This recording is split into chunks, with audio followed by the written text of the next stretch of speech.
ರಾಮ ಮಂದಿರದಲ್ಲಿ ಕೋಟಿ ಕೋಟಿ ದೇಣಿಗೆ ಲೂಟಿ ಪ್ರಕರಣ.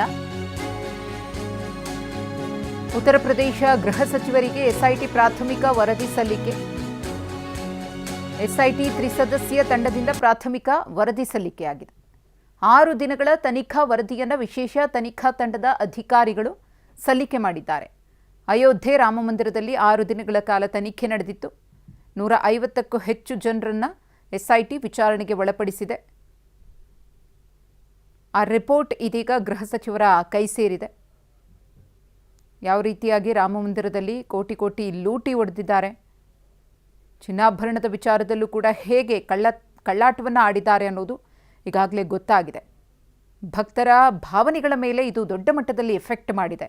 ಬರುವಂತಹ ಭಕ್ತರ ಸಂಖ್ಯೆಯಲ್ಲೂ ಕೂಡ ಇಳಿಮುಖವಾಗಿದೆ. ಹುಂಡಿ ಕಾಣಿಕೆ ಸಂಗ್ರಹದಲ್ಲೂ ಕೂಡ ವ್ಯತ್ಯಾಸಗಳಾಗ್ತಾ ಇದೆ.